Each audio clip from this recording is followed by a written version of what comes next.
All right. Hello and welcome everyone. So before we get into today's video, we have a sponsor for today's video, and that sponsor is The Ridge. As you probably know from our previous spots, they make high quality compact wallets out of metal and elastic, and I've used and loved them for years. But I've recently been fond of the premium Damascus steel style. If you'd like to get yours, you can head to theridge.com/brozime and enter code brozime for 10% off. And thanks so much to The Ridge for sponsoring us once again. Alright everybody, so it has come to my attention that everyone would also like to hear about operators, and also I'm going to be including Archwings in this video. We're going to run through Archwings first. It's going to be super short for us to talk about Archwings real fast. So, before we get to operators, first and foremost, the Amisha. It's the only Archwing. The other ones don't matter. If you have to use them, then that's fine. Put a bunch of defensive stuff on them and roll with that. Otherwise, the Amisha build looks like this. It doesn't need any Forma. You just put this together, and this is what's up. You can have system reroute at rank 8. You should just include this anyway. The efficiency is very nice. Other options of things that you can put in here are Hyperion thrusters, so that you go faster. That's reasonable, but it is, it is going to require Forma, because that's going to cost a lot, because this costs 20 for some godforsaken reason. Other than that, yeah, this is pretty much what's up. This is pretty much the build that everyone should be using. Just throw it on the Amisha, and then you're off to the races. You can add a Forma if you really want to for primed Morphic Transformer, but honestly, that is not necessary at all. The Amisha is just the best. It has all the abilities of the Amisha would create an S-rank Warframe were you allowed to use these abilities on a Warframe. So yeah, these are absolutely nuts. Don't ever die. Benevolent Decoy, it's just like a big defensive bubble. Warding Grace, this is just Nova's 4, but instantaneous activation on the entire map, which is old S-rank Nova's literal ability. And then Vengeful Rush is rage, but also on shield damage for you and everyone around you, which is absolutely hilarious. It also includes self-damage for you slamming into walls and stuff. So yeah, all these abilities are absolutely nutty. There's no reason to use anything that's not the Amisha. Besides that, I'm using the Mausolon. Here is the Mausolon build, once again for you. The Mausolon is the best arc gun. It's really just how it is. You should use the Mausolon. It's really good, comes with your Necromech, so good news. You have it if you're going to be able to do the new war. Real, cut and dry, simple way to get things done. And then I'm using the Centaur. Your melee weapon doesn't matter. I'm going to keep it 150% real with you. Your melee weapon does not matter in any way, shape, or form. They're useless for fighting. You may need to hit a button in space or something. Maybe. But also you can probably just shoot that. I really doubt the DE is going to have anything that's going to require a good arc melee, because also that doesn't exist. So yeah, don't worry about the arc melee. Maybe just choose based on how it looks. The build on the Centaur, it's this, I guess. This is from way back in the day whenever Arc Melee was relevant, but you could use it if you really want to. I literally have Astral Autopsy on here for scanning enemies, but yeah. You could if you really want to. You probably really don't. Moving on.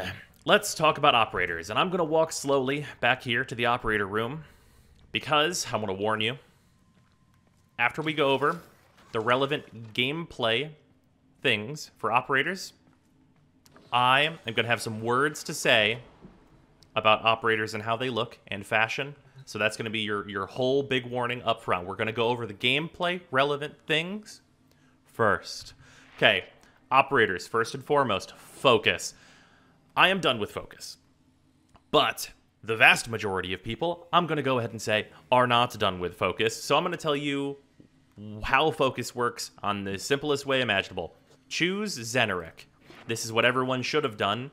Level Energizing Dash. This is what everyone should have done. If you stopped here, that is okay.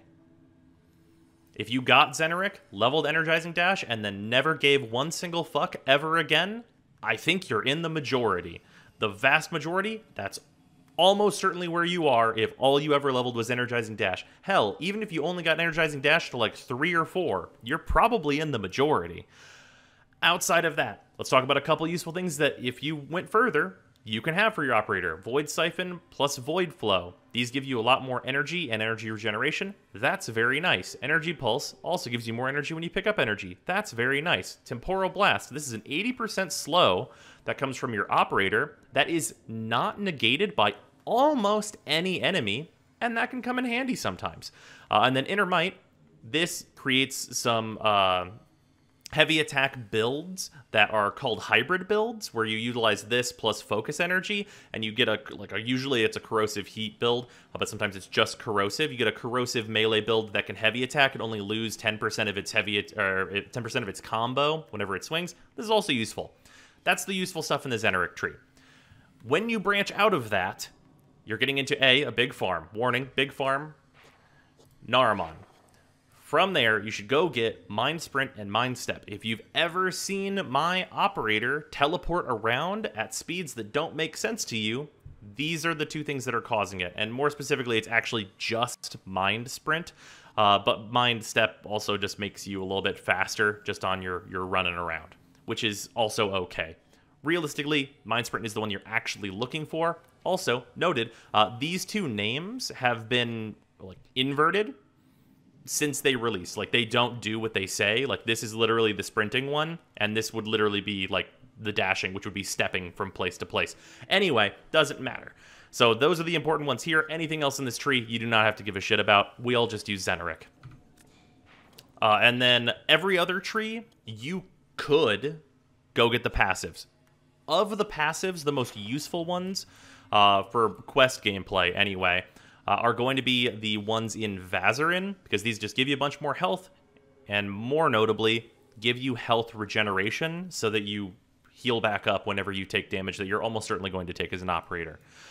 These are really nice just for making your operator more bulky. If you do these and then have the really cheap arcane that increases your operator's armor by a bunch, it actually makes it kind of hard for any lower level enemies to kill you.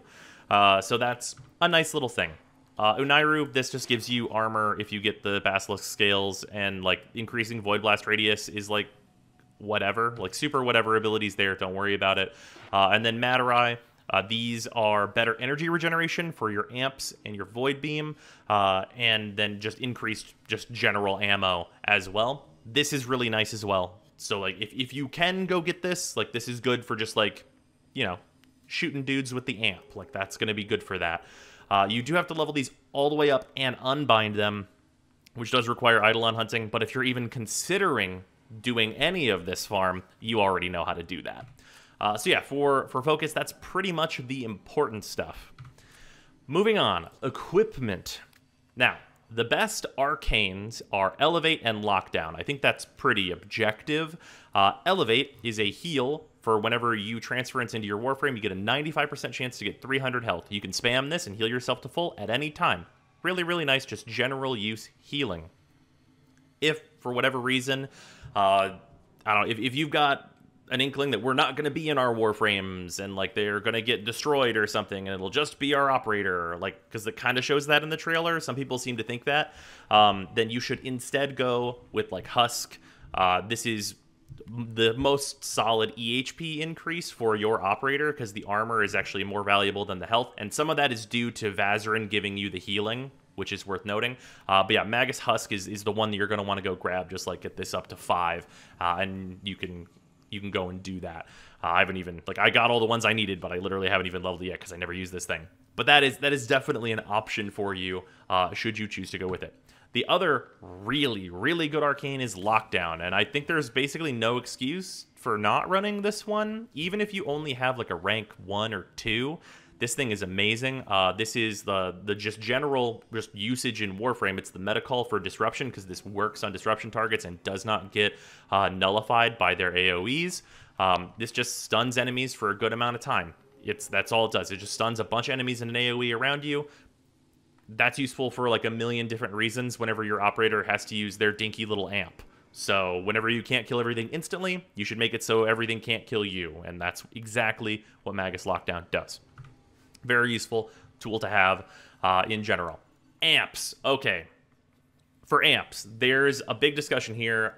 There's a lot of people that use a 177 for Eidolon hunting. If you want to know how the amp number scheme works. It's basically when things become available to you. So 1 through 4 parts are available on Cetus, and 5 through 7 parts are available from Vox Solaris. And it's the order in which you unlock those different items. So hopefully that is enough of an explanation for that.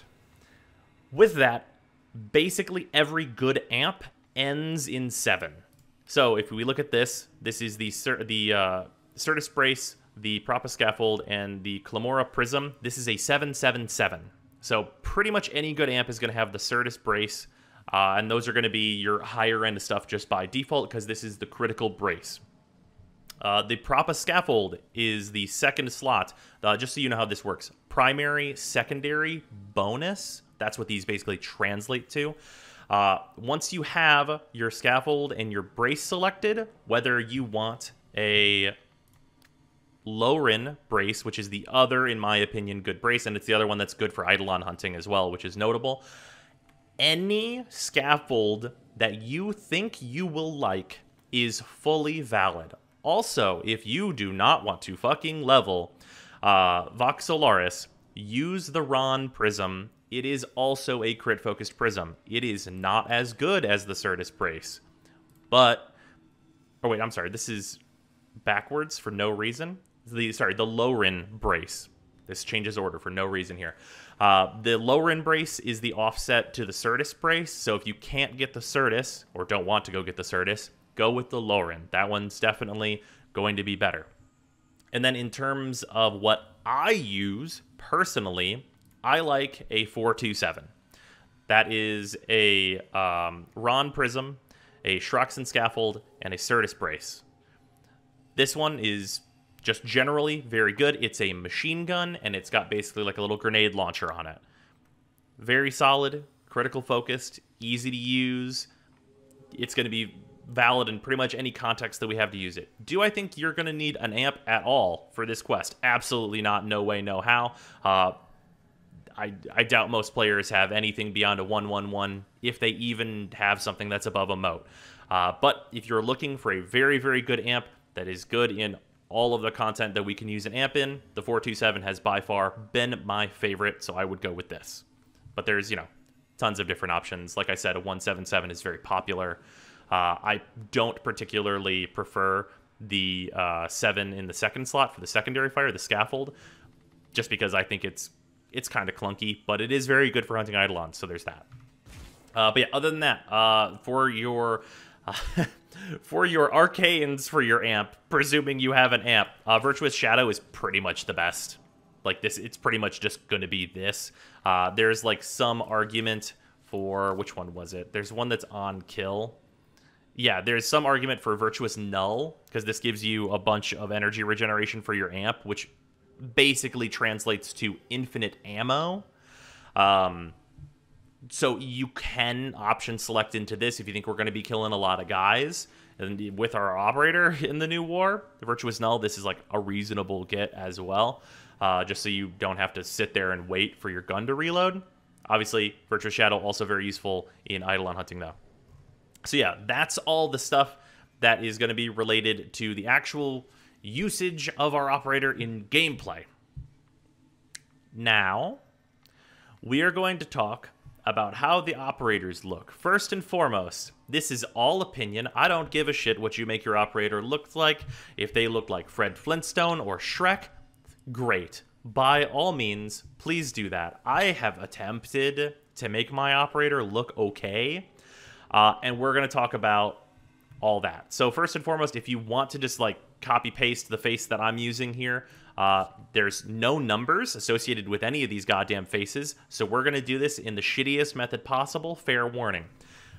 From the bottom, 1, 2, 3, 4, 5. It is the 5th on the right from the bottom for the primary face. The secondary face is just the first one at the top left. And then the blend is somewhere around here. Get close enough or adjust that however you like, and you'll have pretty much what my operator's face looks like. In terms of like, which one is this? I think it's this one. Yeah, this one is this that I'm using. I didn't even choose a lip color because they're fine as they are. And then the accent color. Oh, right. So yeah, this one is not a real color. You're gonna have to try and find something. I just tried to match the skin tone. That's what you're gonna have to do, is just try and match the skin tone.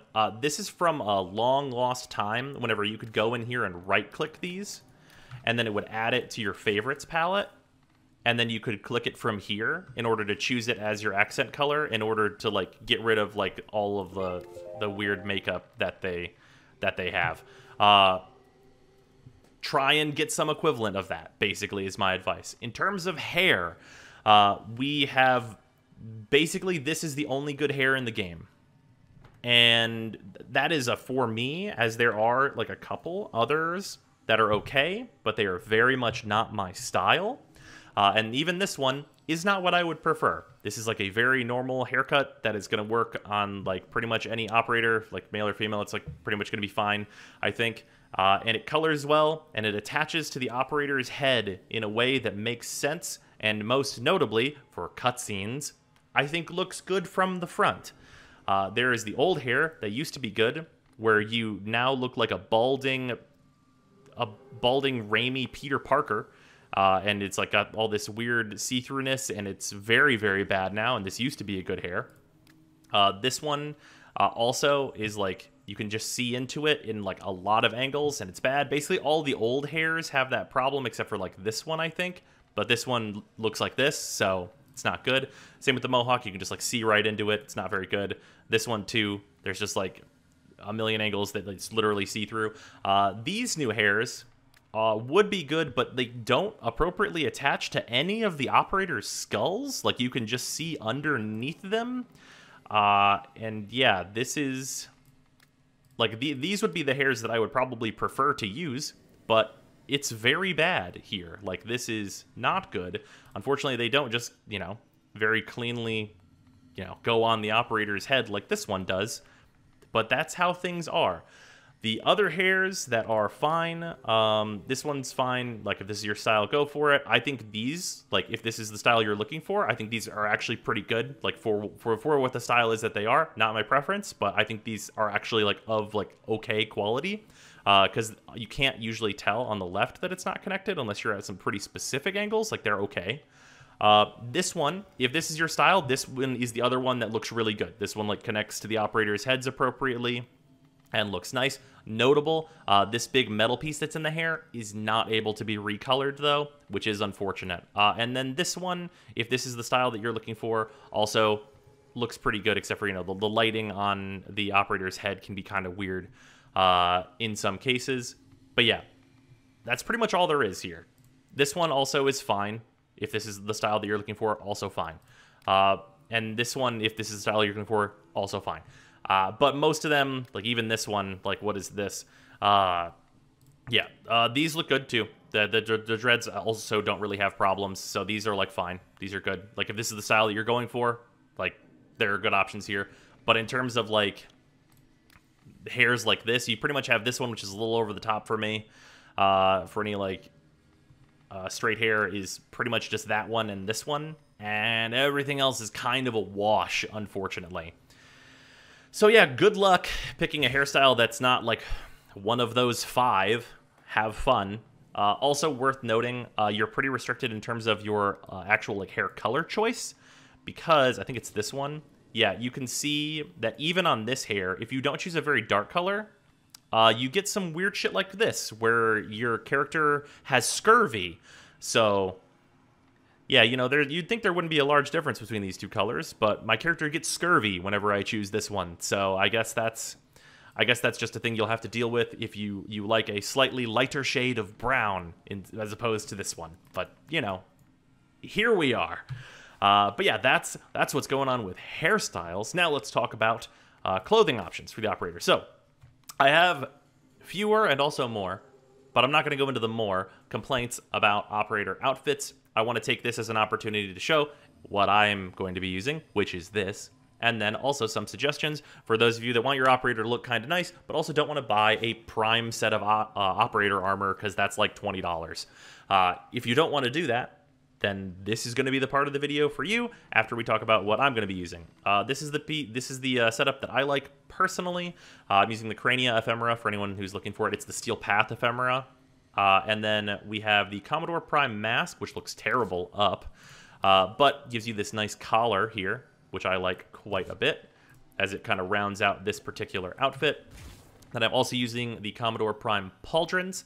Before anyone decides to go out and purchase the Commodore Prime armor, big advice, the arms and the helmet, only when the helmet is open, are the only two good-looking pieces of that set, pretty much. The chest is okay, but I like the Aztec Curious, which is what I'm using instead. Much, much better. I think this looks real nice. And then we have the Aztec Greaves, which are just a good choice. These Greaves go with pretty much any good chess piece. You'll notice that if we go through a few here, even with Commodore, it's like not that bad, although Commodore has like a bad connecting point in the middle of it because of the way it's designed. Like pretty much any of these are gonna go pretty well into these pants. The Aztec pants are extremely high quality. You're gonna get a lot of use out of them. Like, they are probably the best pants in the game. Like, they are very, very nice. You can switch up a lot and use those, which is going to be one of our more budget outfits that we're going to talk about.